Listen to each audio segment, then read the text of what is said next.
السلام عليكم. النهارده ان شاء الله هنعمل اكله خفيفه كده ولطيفه. البطاطس البيوريه، بس هنقدمها بشكل مختلف شويه. تعالوا بقى نسمي الله ونشوف المقادير والطريقه، ويا رب الوصفه النهارده تعجبكم.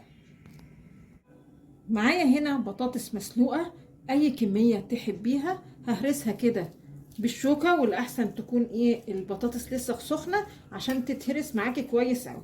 تهرسيها بالشوكه، تهرسيها بهرسه البطاطس، كله حلو. اهم حاجه ما تهرسيهاش في الكبه، لانك لو عملتيها في الكبه بتمط كده وبيبقى ليها عرق وما بتبقاش حلوه خالص في الاكل. ههرسها كده هرس ناعم. ومعايا هنا بيض مسلوق، العدد بقى اللي تحبيه، وممكن تستغني عنه خالص. يعني الوصفة اللي هنعملها ان شاء الله اي حاجة مش متوفرة عندك استغني عنها، مفيش اي مشكلة، وكله هيطلع في الاخر حلو جدا وزي الفل. خلاص كده هرست البيض. هجيب هنا معايا جبنة رومي وجبنة كريمي، اي نوع تحبيه. ممكن كمان جبنة نستو، وبرده دي من الخطوات اللي مش مهمة معانا، بس بتدي لاكلتنا النهاردة طعم حلو قوي. وممكن برضو بدل الجبنة تستغني عن الجبنة وتحطي معلقتين قشطة اللي هي بتجمعيها من وش اللبن. تعالوا بقى نشوف هنعمل ايه. معلقتين سمنة او زيت يعني على النار، وبعدين هضيف ليهم فصين توم كبار كده مهروسين. وانا بشوح التوم هشوح فيها كده هريسة فلفل. التوم كده خد تشويحة حلوة وريحته ظهرت. هضيف معايا كده فلفل اخضر وممكن فلفل الوان. كل حاجة كده خدت تشويحة تمام، والريحة بقى عايزة اقول لكم جميلة جدا.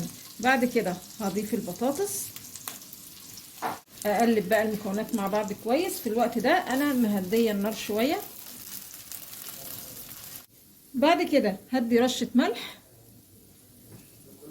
رشة كزبرة، رشة كمون، واقلب بقى المكونات مع بعض كويس. بعد كده هضيف الجبنة وادمج المكونات كده مع بعض كويس. ممكن برضو تضيفي زيتون لو تحبي، يعني برضو بيدي طعم جميل جدا. وبعدين هضيف البيض المسلوق، هدي تقليبة، وبعدين هطفي على كده. هنشوف بقى هنقدمها ازاي. طبعا مش دي الكمية كلها. تمام كده اكلتنا خلاص خلصت، ما خدتش منا ولا وقت ولا مجهود، والنتيجة روعة جدا وطعمها حلو جدا. يا رب النهاردة الوصفة البسيطة دي تكون عجبتكم، وما تنسوش الاشتراك في القناة.